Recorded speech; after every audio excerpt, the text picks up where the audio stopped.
RCF. Le temps de le dire, présenté par Stéphanie Gallet.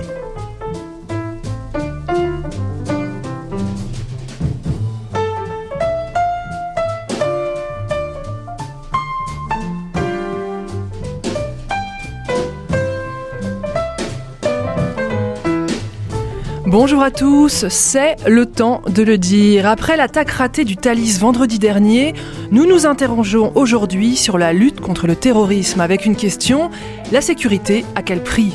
Demain samedi, plusieurs pays européens vont se réunir à Paris pour discuter de mesures concrètes pour renforcer la sécurité dans les transports en commun. En effet, comment nous protéger face à cette menace diffuse, souvent fruit d'individus isolés ?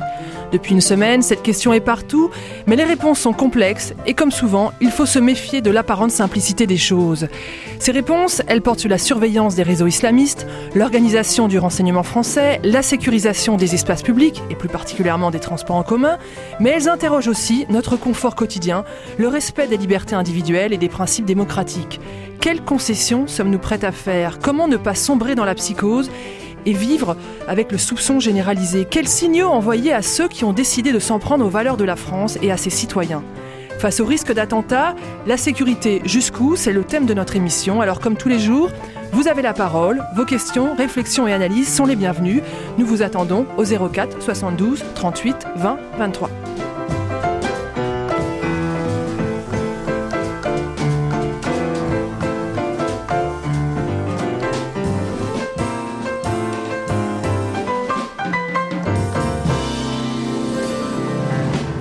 Et c'est Marion qui aujourd'hui vous attend au standard. Alors le numéro de téléphone, je vous le rappelle, 04 72 38 20 23. Le mail, le temps de le dire, @rcf.fr en minuscule et tout attaché. Et je vous le rappelle, comme tous les jours, plus vos messages sont concis, plus ils ont la chance de ne pas être raccourcis à l'antenne. Alors mes invités ce matin pour parler sécurité et lutte contre les attentats, ils sont au nombre de 3. Je vais commencer par celle qui est le plus loin de nous. Nathalie Goulet, bonjour. Bonjour. Merci beaucoup d'être avec nous. Vous êtes sénatrice UDI de l'Orne, vous êtes vice-présidente de la Commission des Affaires étrangères et de la Défense nationale au Sénat et vous avez présidé en juin 2014 une commission d'enquête sur les réseaux djihadistes. C'était avant la grande série d'attentats, cette commission d'enquête. Oui, absolument, je l'ai demandé en juin 2014, donc avant l'assassinat de notre concitoyen Gourdel, bien avant Charlie, donc on a bien anticipé cet état, oui. Merci beaucoup d'être avec nous. Autre invité dans cette émission, Thibaut de Montbrial, bonjour. Bonjour. Vous êtes avocat au barreau de Paris, vous êtes président du Centre de réflexion sur la sécurité intérieure et vous venez de publier un livre, le titre c'est Le sursaut ou le chaos, c'est chez Plomb. C'est un peu dramatique comme titre, non ? On en est là ? Je pense qu'on en est là, on va pouvoir en débattre pendant cette heure, mais la ligne de réflexion, c'est qu'il faut changer de paradigme sur ces questions-là. Merci beaucoup. Dernière invitée dans cette émission, Gabriel Perias, bonjour. Bonjour et merci beaucoup de m'avoir invité. Vous êtes politologue, vous êtes juriste, vous enseignez à l'école Télécom, école de management. Non, on ne dit pas exactement comme ça, reprenez-moi. C'est l'Institut Mines Télécom, voilà. Télécom, école de management. Merci. Vous avez participé à un ouvrage collectif qui s'appelle Politique sécuritaire et surveillance numérique. C'est publié aux éditions du CNRS et vous avez écrit l'article La confiance au prisme de la sécurité nationale. En deux mots, la sécurité nationale, c'est un concept très ancien. Oui, c'est un concept. Remis au goût du jour. Oui, tout à fait. C'est un concept qui a été remis au goût du jour en 2007-2008 par le président Nicolas Sarkozy, au moment même où nous réintégrions le commandement intégré de l'OTAN.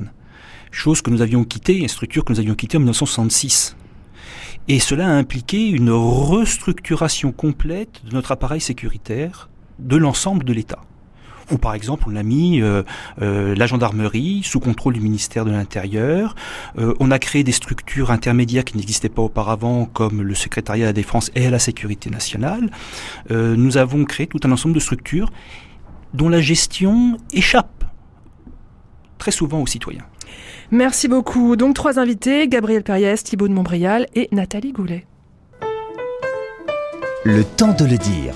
Vos questions, vos réactions au 04 72 38 20 23. Alors on va commencer cette émission en repartant de ce qui s'est passé vendredi dernier dans le Thalys, cette attaque qui a heureusement été démontée. Je voudrais à chacun vous demander quelles sont les questions que pose cette attaque. Je commence peut-être par vous, Nathalie Goulet.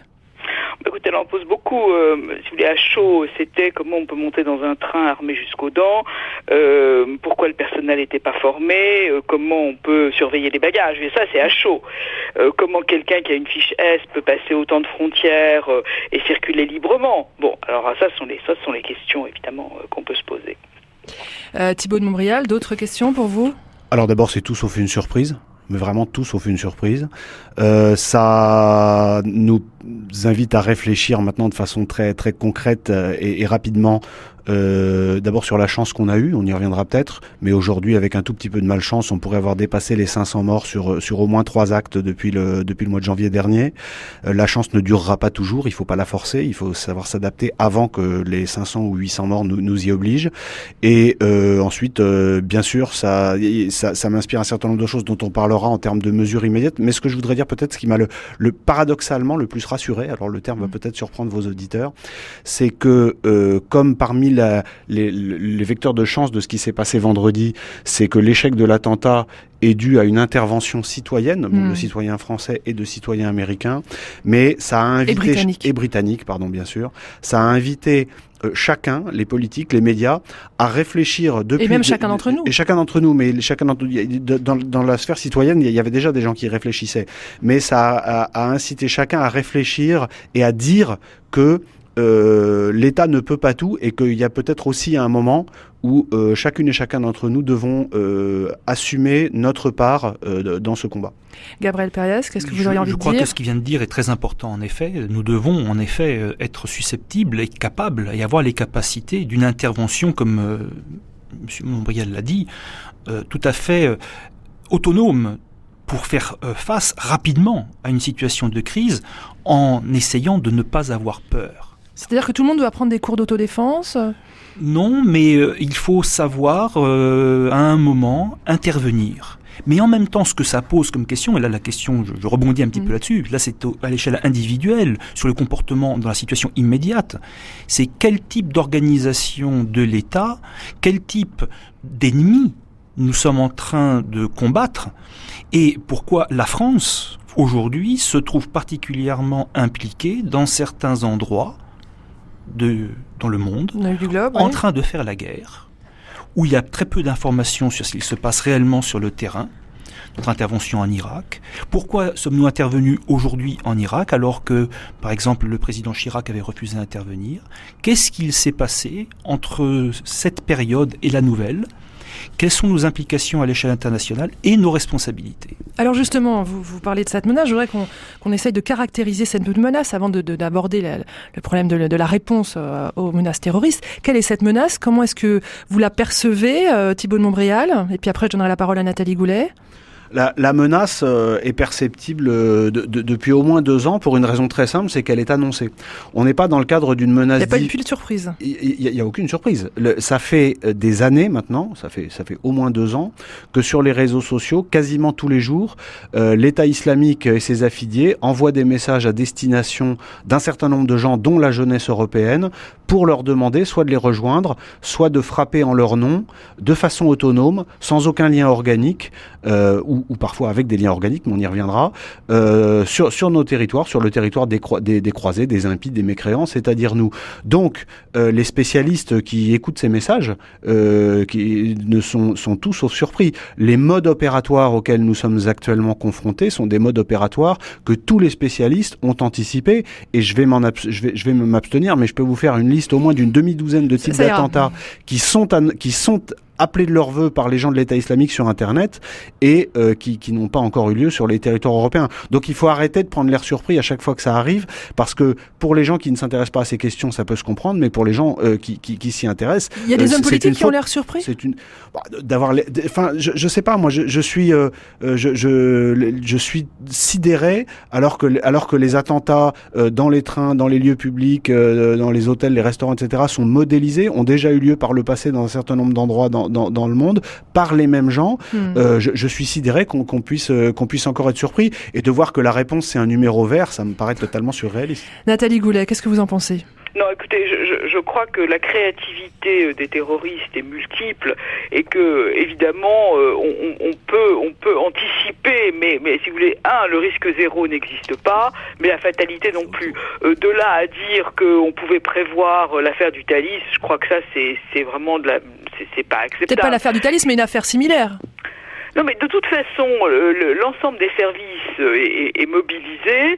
Il y a, depuis Charlie, le gouvernement a dépensé plus de 900 millions d'euros en formation, en matériel, et surtout en formation des services et le numéro vert de signalement de l'UCLAT fonctionne extrêmement bien. Alors ça, c'est pas celui qui a été annoncé, hein, le numéro de l'UCLAT. Ça, il y a un numéro vert au ministère de l'Intérieur qui est le 0800 005 696, où il y a eu plus de 5000 signalements de gens qui étaient sur la voie de radicalisation et qui sont pris en main. Mais celui dont parlait Thibault Nourial, c'est celui annoncé par Guillaume Pépi, c'est ça? Ouais, celui-là est une erreur. Il faut concentrer le signalement et non pas le disperser.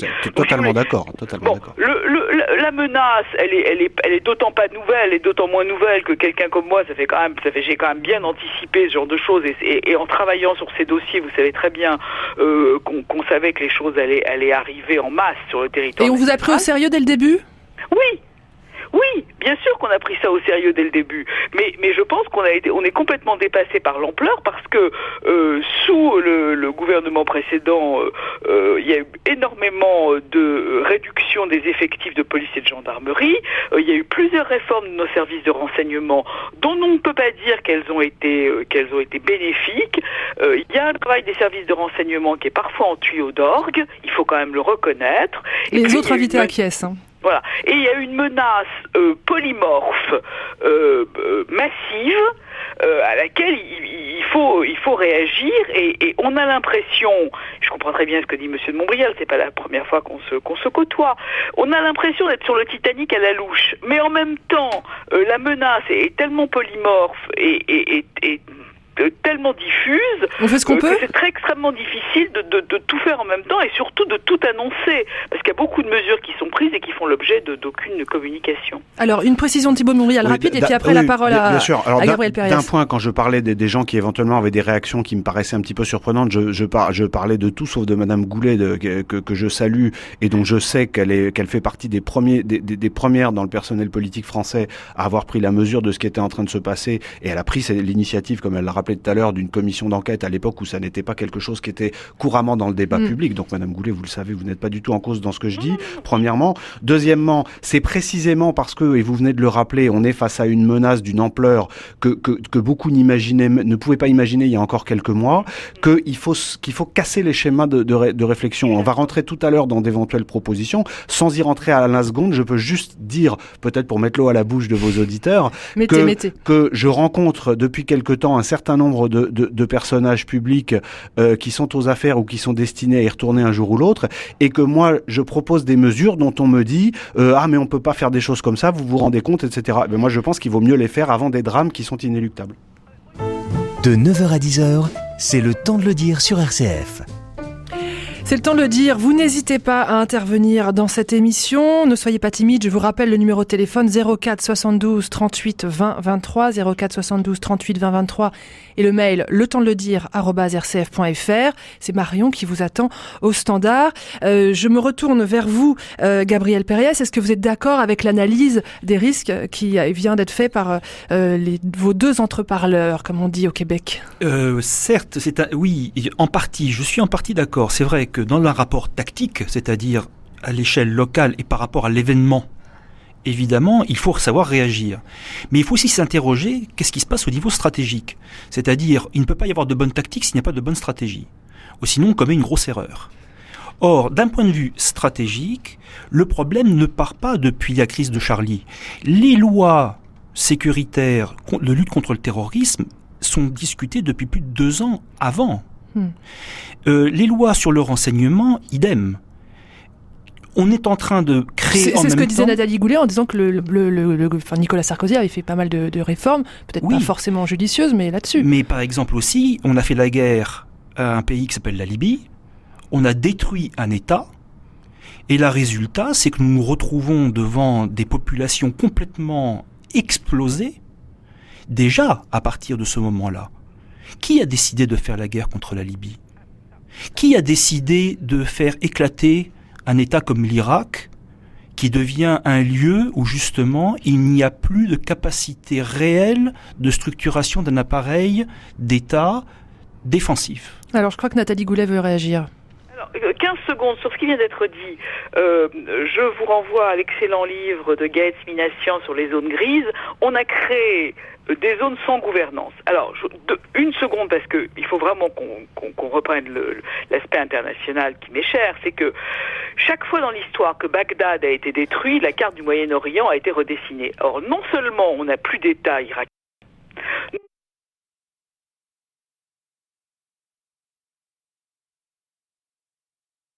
la Jordanie l'est pas moins, donc on a créé, et l'AFP est mon témoin, j'étais contre l'intervention en Libye, et contre évidemment l'intervention en Irak, mais ça Dieu merci, et Chirac merci nous a évité le pire, on a créé des zones sans gouvernance, qui sont des zones de non-droit.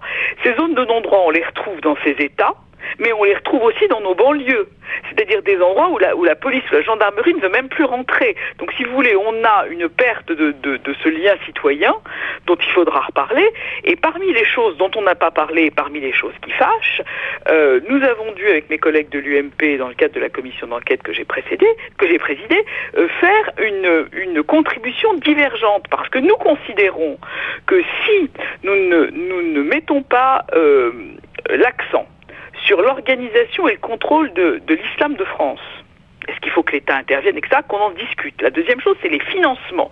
Et tant qu'on n'aura pas mis ce type de débat sur la table pour en débattre, pas pour trancher, on va laisser ce débat absolument nauséabond au Front National, alors qu'il faut qu'on en parle. Or, les partis républicains ont beaucoup de difficultés à discuter de ce genre de sujet. Et à mon sens, c'est une erreur. Gabriel Périès. Oui, en effet. Là, je crois, Madame le sénateur, que vous avez tout à fait raison de poser cette question.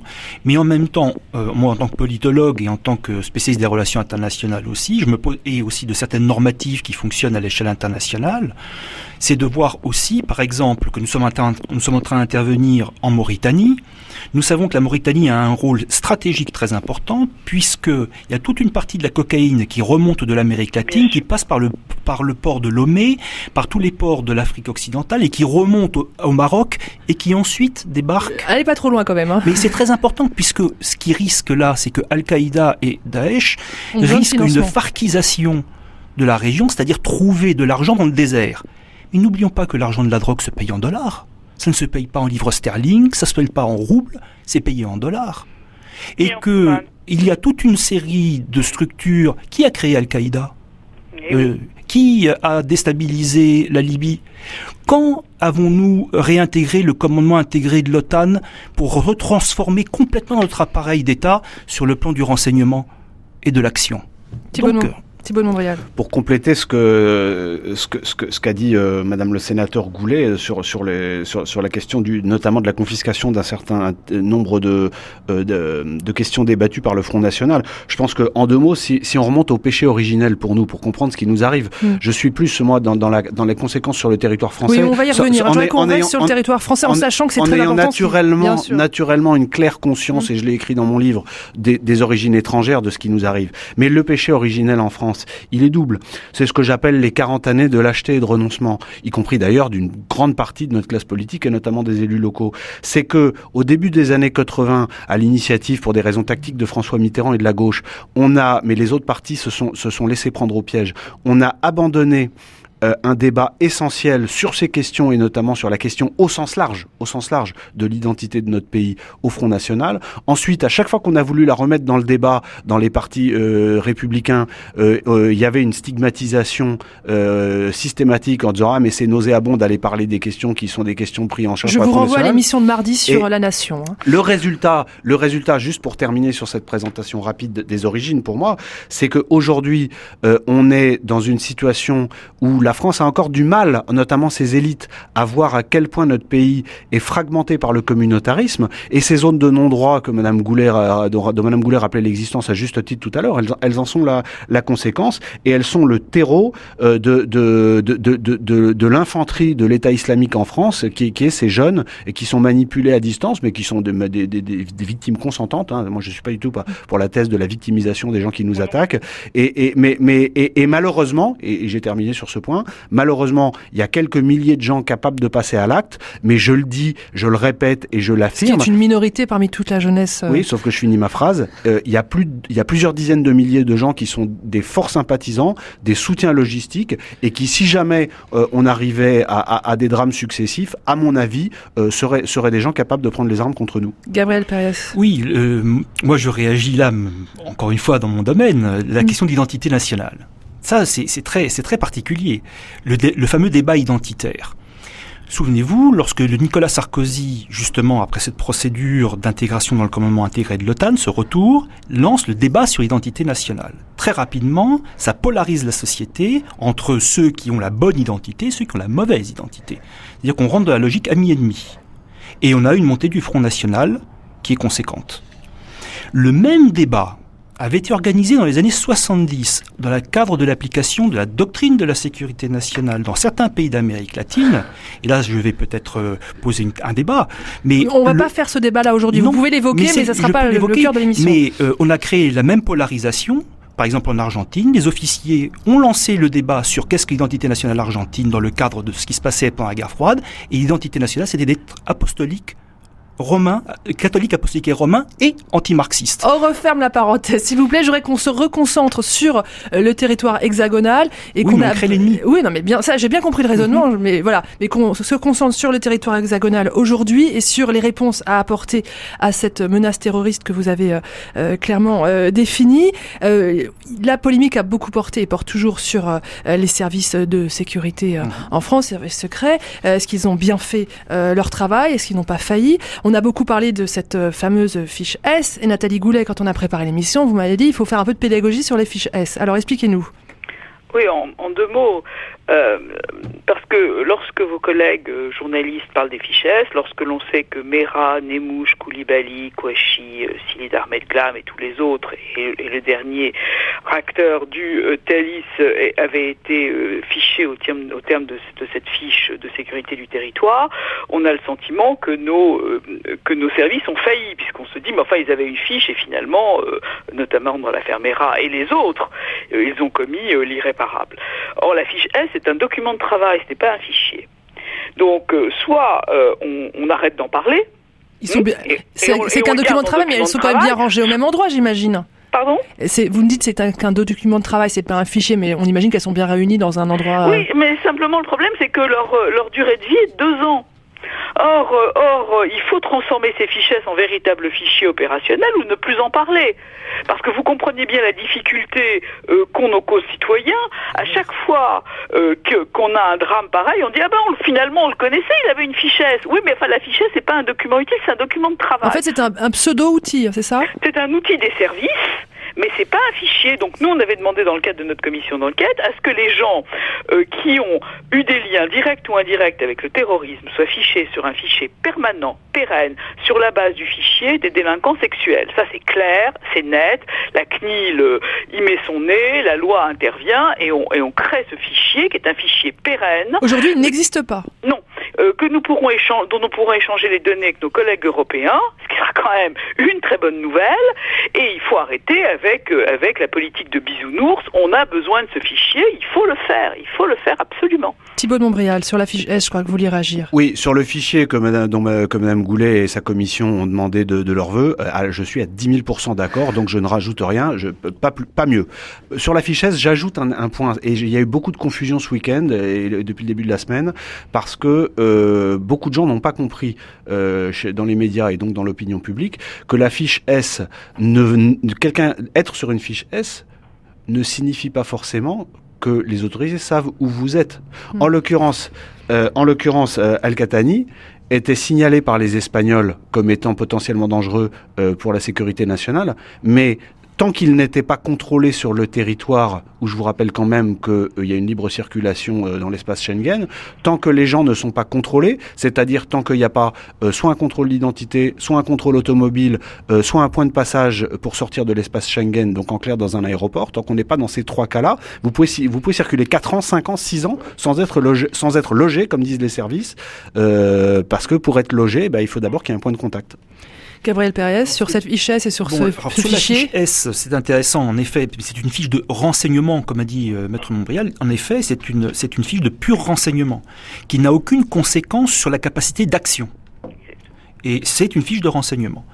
D'un autre côté, on peut s'interroger sur l'efficacité, y compris de structures comme NSA en relation avec des GSI, des CRI, etc., dans le cadre du fait que nous avons quand même des citoyens européens ou français qui passent par une force, par une structure qui appartient aussi à l'OTAN, qui s'appelle l'État turc.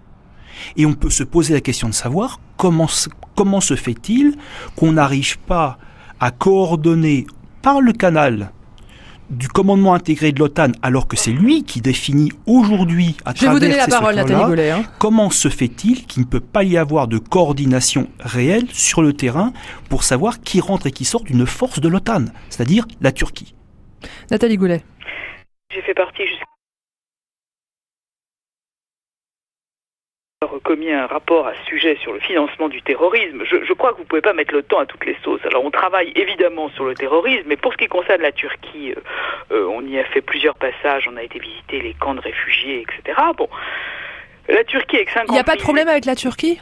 La Turquie, j'y viens, avec 50 millions de touristes, s'est trouvée dans la situation suivante. Mais ça, c'est un fait avéré que nous avons contrôlé sur place. C'est pas on m'a dit qui m'a dit, j'y suis allé. Bon. La Turquie, si on lui signale pas au passage un certain nombre de gens à arrêter, ne peut pas les arrêter avec 50 millions surtout que maintenant en plus les gens passent plutôt par la Bulgarie que par la Turquie, parce que les Turcs sont plus vigilants. Bon, avec 2 millions quand même de réfugiés syriens sur leur territoire, parce que eux ils sont quand même fait ce qu'il fallait. Donc nous retrouvons donc dans la situation suivante où si nos services ne signalent pas un individu à l'aéroport d'Istanbul ou d'ailleurs, il ne peut pas être arrêté dans un flot de 50 millions de touristes qui passent à Istanbul chaque jour. La deuxième chose, c'est que quand cette personne est arrêtée, mise dans un centre de rétention à Istanbul ou ailleurs sur le territoire turc, maintenant il revient en France via un avion d'Air France. Et quand il est arrêté à son retour, s'il n'y a pas de charge lourde et concordante contre lui, il est relâché. Parce que nous sommes un État de droit et nous n'avons pas de patriot act, dont par ailleurs nous ne voulons pas. Bien. Donc cette personne est relâchée, repart en Turquie. Et alors à ce moment-là, les autorités turques nous disent « c'est bien gentil, mais nous on n'a pas joué à ce petit jeu-là plusieurs fois ». Donc si vous voulez, Bernard Cazeneuve est allé régler les affaires après l'affaire des pieds nickelés qui était arrivée sur un mauvais aéroport alors qu'on les attendait ailleurs. Les problèmes sont maintenant, à mon sens, réglés avec la Turquie, qui a besoin de moyens aussi, pour de moyens humains et aussi de renseignements. Il faut échanger les renseignements. Et je crois que ça fonctionne pas si mal avec la Turquie en ce qui concerne l'État islamique de notre côté, en tous les cas. Alors, on va faire une petite pause pour mettre un peu de promotion dans vos oreilles, chers auditeurs. Vous pouvez aussi en profiter pour nous appeler. Je vous sens très attentif, mais ne soyez pas intimidés. Venez mettre votre grain de sel. 04 72 38 20 23, 04 72 38 20 23, et le mail, letempsdelediire @rcf.fr. Le temps de le dire. Vos questions, vos réactions au 04 72 38 20 23.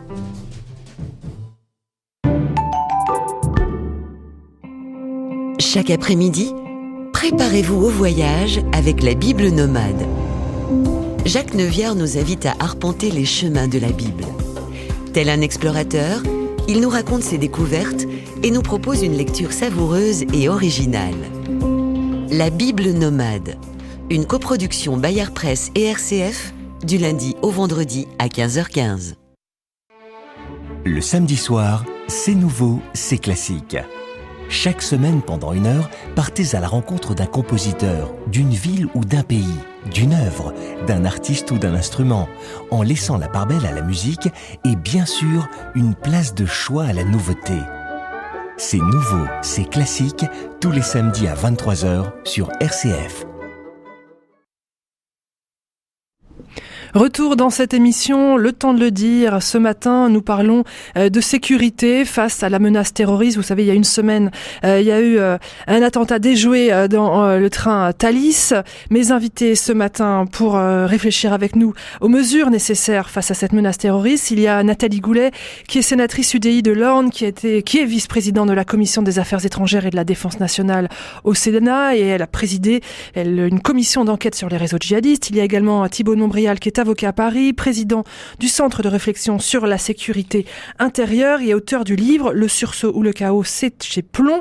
Et puis Gabriel Périès, qui est politologue, juriste, travaille à l'Institut Mines Télécom, école de management, et il a participé au livre Politique sécuritaire et surveillance numérique. C'est aux éditions du CNRS. Alors je vous rappelle que comme tous les jours, vous avez la parole. Vous pouvez intervenir au 04 72 38 20 23. 04 72 38 20 23. Vous pouvez aussi nous laisser vos messages, le temps de le dire, @rcf.fr. Je crois que Gabriel Pérez, vous voulez réagir aux propos de Nathalie Goulet sur la Turquie. Oui, tout à fait. Rapidement, parce que je voudrais qu'on revienne sur le champ hexagonal. Oui, mais pas justement. Mais c'est pratiquement le même, dans le sens qu'il y a des normes qui s'appliquent aussi bien aux États-Unis qu'en France qu'en Europe, qui s'appellent les normes PNR, Passenger Names Record, où il y a toute une série de données qui sont déclinées pour pouvoir voyager, prendre un avion, etc. Alors peut-être qu'il faudra l'étendre pour les longs trajets en train, peut-être, je ne sais pas. Mais qu'est-ce que ça veut dire ? Voilà, mais qu'est-ce que ça veut dire aussi ? On rêve tous. Qu'est-ce que ça veut dire aussi d'un point de vue démocratique de devoir d'être de façon permanente fiché, d'être organisé de telle sorte qu'on est dans une base de données gérée pour des situations de crise. Le problème, c'est que d'une situation de crise de lutte contre le djihadisme, on peut aussi passer à une crise sociale, on peut passer à une crise économique. On peut ficher les djihadistes, on peut ficher les syndicalistes, c'est ça le problème ? On peut ficher tout le monde. Donc vous êtes contre l'existence d'un fichier pour les personnes en lien avec le terrorisme ? Je ne suis pas contre, par principe, mais il faut qu'à un moment, il y ait la possibilité, malgré tout, pour le citoyen, par ailleurs la CNIL a été complètement mise de côté dans la réforme sur le renseignement. Et pourquoi elle a été mise de côté ? Parce que justement, on ne voulait pas qu'il y ait une présence extérieure à ce milieu qui est en train de se constituer de façon très fermée, qui est lié, encore une fois, aux structures de sécurité nationale. Nathalie Goulet. Non, mais il n'y a pas de PNR en Europe. Le Personal Name Record, qui est une demande exigée par les États-Unis pour pouvoir surveiller, avoir ce fichier de données et pouvoir retracer les déplacements, n'existe pas parce que le Parlement européen ne le vote pas. Donc vous ne pouvez pas parler d'un PNR qui n'existe pas. On aura peut-être un PNR français. L'Europe a un PNR avec les États-Unis et nous sommes sur le 22 à Asnières. Quand on a besoin de renseignements, il faut s'adresser aux États-Unis. Alors je crois que Thibaut de Montbrial n'est pas tout à fait d'accord avec vous, Nathalie Goulet. Si, vous êtes d'accord. au contraire, excusez-moi. Je suis d'accord avec Madame Goulet. Le PNR européen n'existe pas. Le Parlement européen a voté contre, et en particulier, parce qu'il y a un moment où il faut que chacun assume ses responsabilités, en France, le Parti Socialiste et le Front National. Donc c'est quand même très intéressant quand on entend les discours publics qui sont tenus sur les mesures à prendre sur le terrorisme, et que par ailleurs, les députés européens, dans le secret, parce que c'est pas très suivi par la presse, des débats au Parlement à Bruxelles et à Strasbourg votent contre, alors que 100%, et je pense pas que Madame Goulet va dire le contraire avec ce qu'il y a dans le rapport, 100% des gens qui sont intéressés par ces questions savent que le PNR européen, c'est-à-dire l'échange entre les compagnies aériennes et les États membres de l'identité et d'un certain nombre d'informations sur les gens qui voyageraient en Europe pour les vols intra-européens, d'un certain nombre de données, etc., constituerait une avancée fantastique dans la capacité de suivre et d'identifier en amont les gens dangereux. Donc je suis tout au contraire totalement d'accord avec Madame Goulet. Nathalie Goulet ? Oui, non, mais bien entendu, c'est absolument nécessaire. Alors Gabriel Périès, par contre... Le Parlement européen refuse de le voter. Alors Gabriel Périès, c'est vous qui n'étiez pas d'accord, excusez-moi. Oui, je n'étais pas d'accord, puisque quand même la norme a été quand même relativement discutée. Moi, j'ai le rapport de Monsieur Pietrasanta, et il est intéressant de regarder aussi, de voir quels sont... Député socialiste. Oui, mais c'est intéressant aussi de voir quels sont les éléments normatifs qui constituent les éléments PNR, y compris américains. Si vous regardez ce qu'il y a dans les Passenger Names Record, est-ce qu'il faudra en France qu'on mette, si vous êtes syndicaliste ou pas, est-ce qu'il faudra mettre vos orientations sexuelles? Est-ce qu'il faudra mettre... C'est ce qu'on demande. Quels sont les éléments qui figureront? Quels sont les éléments? Alors moi, ça m'intéresse. qui figureront dans les normes PNR européennes et françaises, puisque dans la loi sur le renseignement, cela figure. Nathalie Goulet. On les a, les normes du PNR. D'abord, je vous signale qu'il y a un PNR qui existe avec les États-Unis, parce que sinon, il n'y aurait plus un vol européen qui atterrirait sur le territoire des États-Unis. Donc, le Parlement européen est complètement schizophrène. Quand les députés sont en France, il faut le voter. Et quand ils arrivent dans leur hémicycle à Bruxelles ou à Strasbourg, ils ne le votent plus. Bon, alors, s'agissant de la protection des données, on a quand même un certain nombre de garanties. Donc, il s'agit de vos déplacements, donc un historique de vos déplacements. Il s'agit de vos préférences alimentaires, si vous mangez végétarien, cachère ou halal, ça y figure, bon. Et puis c'est surtout le moyen d'avoir un historique de vos déplacements. Le problème du syndicalisme n'existe pas, mais je vous rappelle quand même qu'un certain nombre de syndicalistes ont une fiche S, et notamment les gens qui étaient à Notre-Dame-des-Landes, que lorsqu'il y a des déplacements ou des manifestations un peu violentes, il y a aussi des fiches S. Je veux dire, ça c'est la sécurité du territoire, et vous pouvez pas vous y opposer. Donc la liberté, on est absolument d'accord pour respecter les libertés publiques, et la CNIL fait très bien son travail. Néanmoins, on a besoin de ce PNR au plan européen, et il s'agit absolument pas de violer des libertés, mais quand même de voter ce document indispensable qui nous permettra d'éviter d'aller demander des renseignements et de perdre du temps aux États-Unis qui, eux, ont un PNR avec l'Europe. Vous voyez un peu l'hypocrisie. Oui. Thibault de Montbrial. Alors, une fois de plus, totalement d'accord, et j'ajoute à ce que Madame Goulet vient de dire, qu'il y a une vraie hypocrisie de la part des partisans, je sais pas vous personnellement, Monsieur Périès, mais de la part des gens qu'on rencontre quand même depuis des mois dans ces débats sur les libertés publiques versus sécurité, c'est que on nous dit attention, fichier égale danger pour les libertés individuelles, mais les mêmes, à chaque fois qu'il y a un attentat, disent ah mais comment se fait-il qu'on n'ait pas pu mieux faire ceci, mieux surveiller cela, etc., etc. Et ce sont aussi les mêmes qui sur Facebook volontairement mettent l'intégralité de leurs photos de vacances, de là où ils sont, d'avec qui ils sont, de comment ils mangent en mettant des photos, etc. Donc, non mais attendez, c'est à peine une caricature, et il y a là en soi un débat qu'on pourra faire à une autre fois. Je suis pas sûr que les associations de défense des droits de l'homme ressemblent à cette caricature-là. Je voudrais juste finir, parce que c'est un sujet qui est grave, par une phrase de synthèse, de réflexion sur cette question des libertés publiques. C'est qu'il y a un aspect des conséquences du terrorisme qui est très souvent absent des débats, et c'est le jour d'après ou les jours d'après. Et je le dis, la France n'a pour le moment pas encore été, la France a connu des drames, mais la France n'a pas encore été frappée par un ou plusieurs attentats qui seraient nos 11 septembre à nous. On n'a pas encore eu 3000 morts, on n'a pas encore eu des lieux symboliques de notre pays qui ont été attaqués. Et je le dis très simplement parce que ça a été le cas dans tous les pays qui ont été gravement frappés par des attentats autrement plus spectaculaires, et c'est pas un manque de respect de ma part, que une dizaine ou une quinzaine de morts.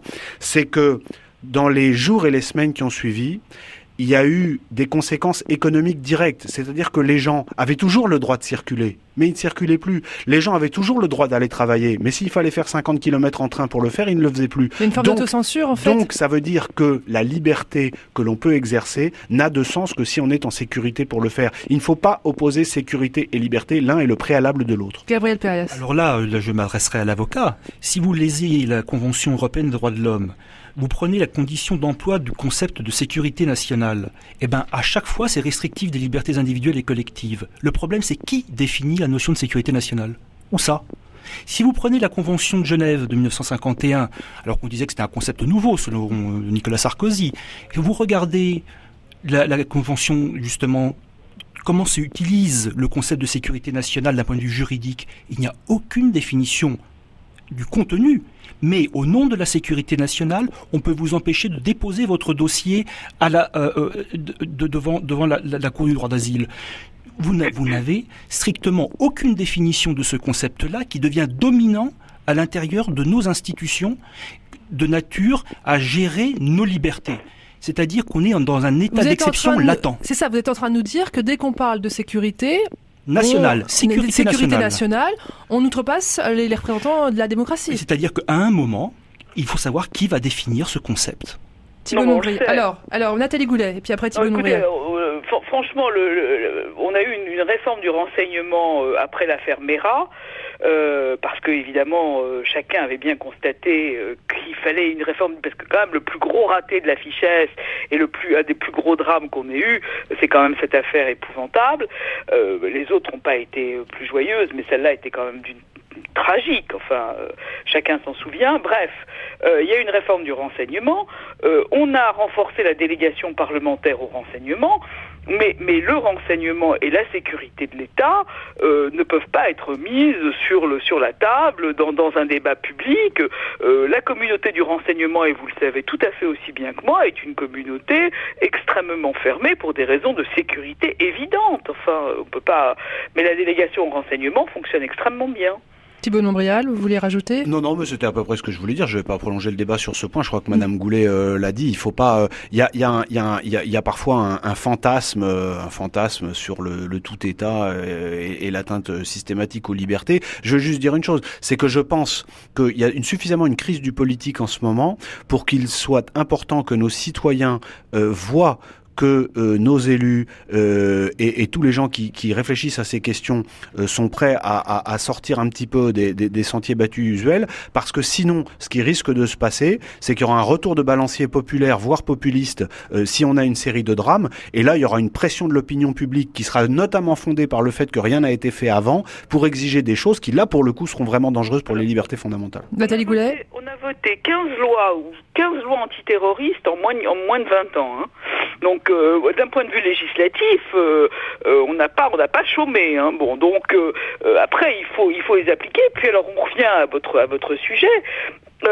Il y a des mesures de bon sens aussi. Alors, on va en parler de ces mesures de bon sens. Des mesures qui ne relèvent pas du cadre législatif, mais du quotidien. Le temps de le dire, du lundi au vendredi, de 9h à 10h, sur RCF.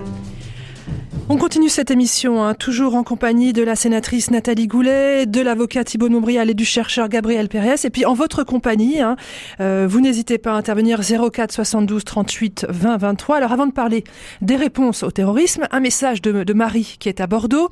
Elle partage complètement le livre de Thibault de Montbrial. Elle est admirative des Américains et de ce patriotisme qui les caractérise. Elle se posait la question sur les Français et sur cette solidarité qu'on ne retrouve pas ou que très rarement chez nous. Est-ce qu'un Français lambda aurait eu le réflexe de défendre ses compatriotes face à cet acte d'attentat dans le train? Où doit-on prendre exemple sur les USA qui préparent les Américains à ce genre de situation? Thibault de Montbrial et puis après Gabriel Péries. Alors là, on est vraiment sur quelque chose qui me tient à cœur, parce que je pense que c'est l'une des pierres angulaires de la réflexion globale de l'état d'esprit de notre pays face au terrorisme. Vous avez en France, depuis 70 ans, on a la chance de vivre en paix, et génération après génération, on a désappris, au sens étymologique, c'est-à-dire qu'on a appris à l'envers tout notre rapport à la sécurité et notamment à la violence légitime. Je vous donne juste un exemple qui, moi, me frappe beaucoup. J'ai un certain nombre d'enfants, tous maintenant sont passés par la classe de 6e, et en 6e, dans tous les établissements publics de France et de Navarre, publics ou privés, les policiers ou les gendarmes viennent passer une demi-journée et ils expliquent un certain nombre de choses aux enfants, dont la chose suivante, ouvrez les guillemets, quoi qu'il vous arrive, ne faites jamais rien tout seul, laissez-vous faire, qu'on ne vous fasse pas mal, et ensuite allez voir un adulte référent.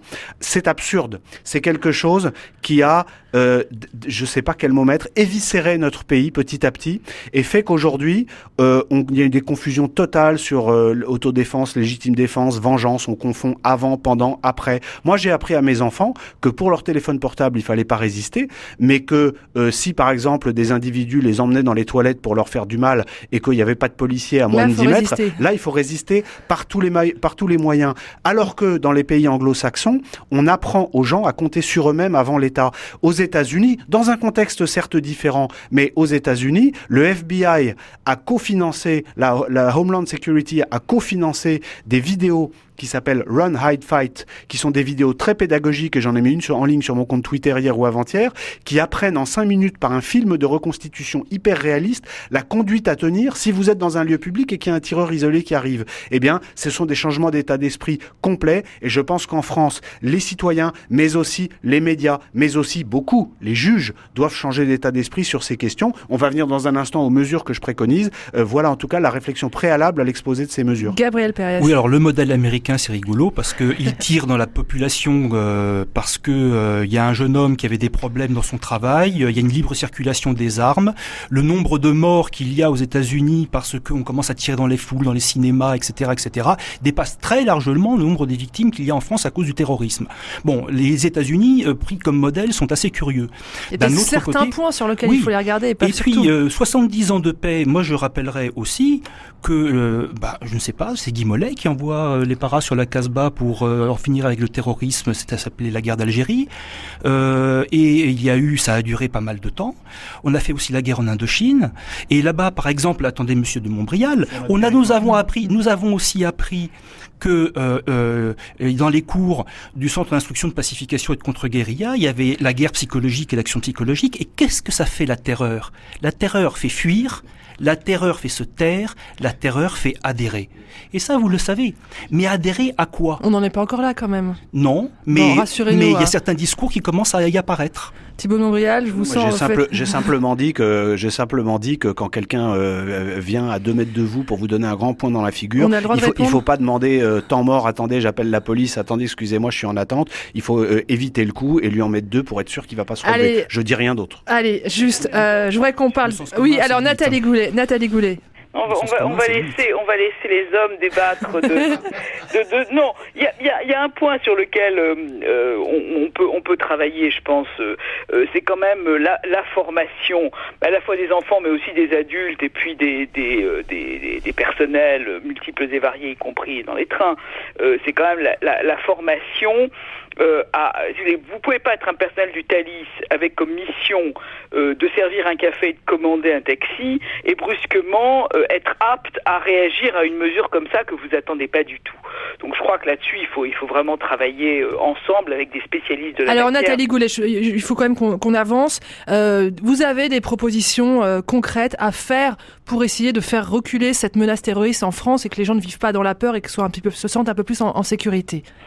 Je poserai la question à tout le monde, vous inquiétez pas, Thibault de Montbrial. Oui, bon, écoutez, là on est dans l'urgence du Thalys. Bon, après il y en a évidemment d'autres. Bon, il y a évidemment la formation.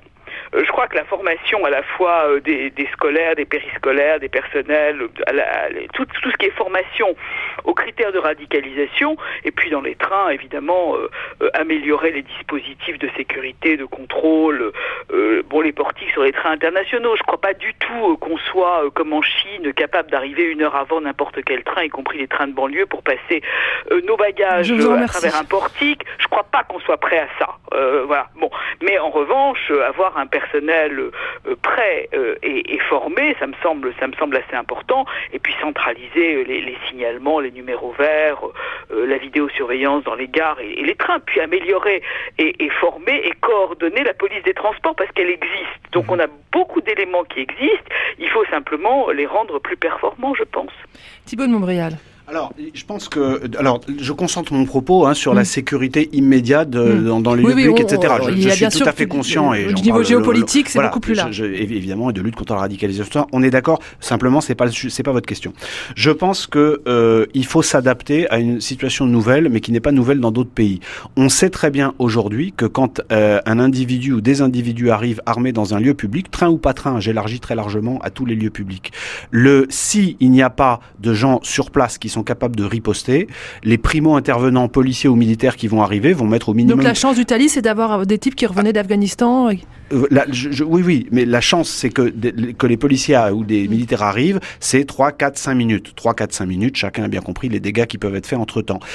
J'ai analysé, notamment dans mon livre, l'attentat de Copenhague le 15 février 2015, dont la bande audio est tout à fait intéressante à analyser. Elle est facile à trouver sur Internet. On entend le tir à la Kalachnikov, les cris des gens, l'affolement, les chaises qui tombent, etc. Et au bout de 6 secondes, la police riposte avec le 9 mm, le bruit est différent.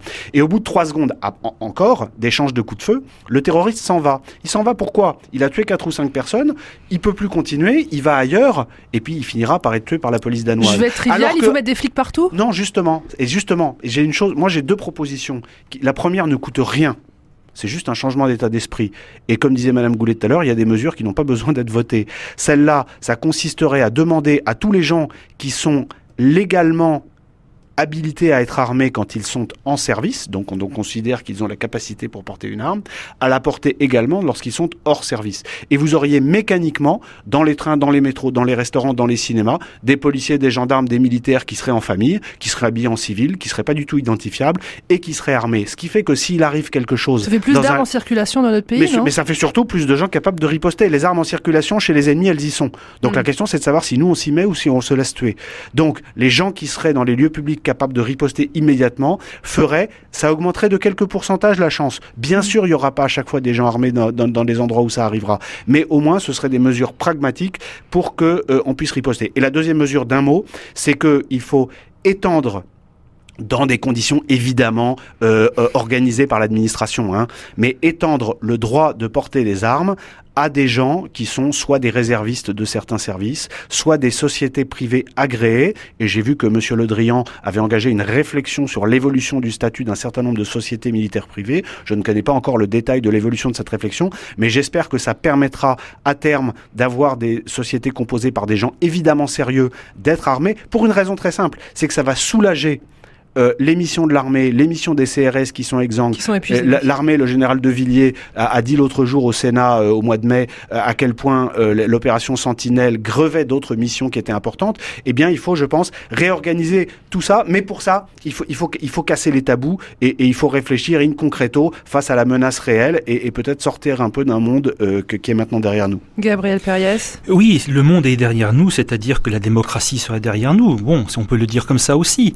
Mais à un moment, il faut savoir aussi que le débat va devoir se faire sur savoir aussi pourquoi, d'où viennent les armes qui arment en effet les terroristes, où en est la lutte exactement contre les réseaux mafieux qui, depuis l'Albanie, font arriver les kalachnikovs jusque sur le territoire national en prenant des réseaux mafieux. On le sait que ce sont des réseaux mafieux, mais qui contrôle les réseaux mafieux ? Qui les organise, ces réseaux mafieux ?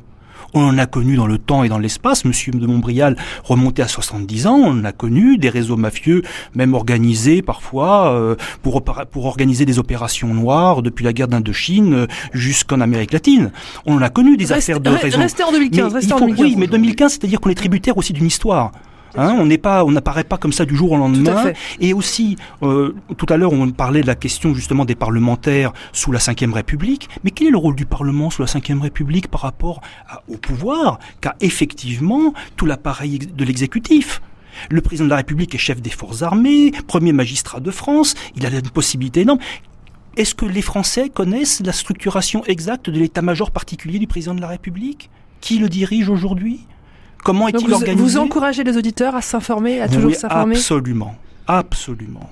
Il faut s'informer absolument de tout le dispositif qui est en train d'être mis en place, y compris pour savoir réagir en tant que citoyen et savoir ce que l'on veut défendre. Nathalie Goulet, rapidement. Je partage pas le trou transparent. Il se passe des choses que vous et moi n'avons même en tant que parlementaires, où il y a des choses qu'on n'a pas besoin de savoir ou qu'on ne doit pas savoir. Vous savez très bien que la communauté du renseignement est une communauté extrêmement fermée et qu'elle doit le rester pour des questions de sécurité, et que si nous ouvrons la communauté du renseignement, nous ne pourrons plus communiquer avec nos collègues. Alors Monsieur Périès dit qu'il n'a jamais dit ça. Bon, d'accord. Il fallait ouvrir la communauté du renseignement. Je suis loin, alors peut-être que j'entends mal. Non, moi je voulais revenir sur un point sur lequel... Vous avez une minute. Probablement travailler, c'est le lien évidemment très clair entre les réseaux mafieux et la délinquance, y compris la fraude fiscale, etc., et le terrorisme. Les liens sont extrêmement Là, je crois que vous êtes tous forts. d'accord. Et alors, je suis réservée sur la multiplication de la circulation des armes à feu. Je pense qu'en revanche, il faut utiliser les réservistes, les gendarmes qui sont de jeunes retraités, et qu'il faut les faire participer activement à tout le processus de sécurisation des lieux publics. Alors, je vais vous demander à chacun de faire une petite conclusion pour cette émission. Par quoi auriez-vous envie de finir ? Je vous demande 2 phrases maximum. Allez, Thibaut de Montbrial. Moi, je pense qu'on a changé d'air, que compte tenu du nombre de jeunes Français qui sont déterminés à attaquer notre pays et de l'ambiance internationale dont chacun a parlé tout à l'heure, on est parti pour non pas des mois mais des années, et qu'il faut s'organiser de façon pragmatique. Et je comprends mal en quoi le fait que dans un restaurant, un policier en famille soit armé alors qu'il sait se servir d'une arme est contraire à la démocratie. Gabriel Périès. Moi, je reviendrai sur une politique gaullienne, c'est-à-dire que je sortirai du commandement intégré de l'OTAN. C'est tout ? Merci d'être succinct comme ça, au moins c'est clair. Nathalie Goulet. Je crois que le commandement intégré de l'OTAN a absolument rien à voir avec ça. Je voudrais juste dire que dans les milliers de personnes surveillées, il y a 25% de Français convertis, que ça doit beaucoup nous interpeller, parce que cette rupture du lien citoyen et le fait de devoir retrouver le lien citoyen constitue à mon avis un enjeu majeur des prochaines années. Eh bien, un grand merci à tous les trois d'avoir participé à cette émission. Merci pour votre clarté et puis pour cette convivialité dans cette discussion, même si vous n'étiez pas toujours d'accord. Nathalie Goulet, je rappelle que vous êtes sénatrice. Thibaut de Montbrial, on lira avec profit votre livre qui s'appelle Le sursaut ou le chaos. Le sursaut ou le chaos chez Cheplon. Et Gabriel Périès, on pourra se procurer également Politique sécuritaire et surveillance numérique. C'est aux éditions du CNRS. C'est la fin de cette émission. Je vais vous retrouver lundi. Et alors, on aura un sujet grave, mais peut-être un petit peu plus léger. On parlera des abeilles. Oui.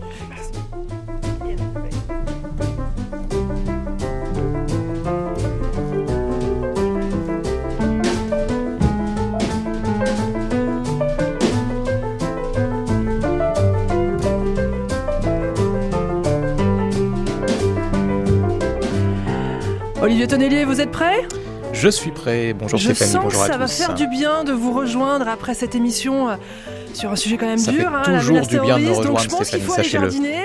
En tout cas, j'en ai bien besoin. Qu'est-ce qu'il faut faire à la rentrée dans son jardin ? C'est un peu déprimant, les tomates sous la pluie, là moi j'en peux plus. Oui, et puis surtout que le jardin a pu aussi souffrir non seulement de la pluie, mais aussi de la canicule. Et puis on a pu partir en vacances et laisser un petit peu ses plantes et ses arbres et même ses plantes d'intérieur à l'abandon. Donc on va essayer de reprendre tout ça en main ce matin avec les conseils de Michel Chéroux, effectivement. Il est là. Et ben voilà, que faire au jardin à la rentrée ? C'est lui qui va tout nous dire dans quelques instants. Et puis on parlera d'abeilles donc avec vous, si j'ai bien compris, Stéphanie, lundi matin. Voilà, exactement. Merci beaucoup Olivier, bon week-end à tous et à lundi. C'était le temps de le dire, une émission à retrouver sur notre site de podcast rcf.fr. On se retrouve dans 60 secondes exactement pour à votre service.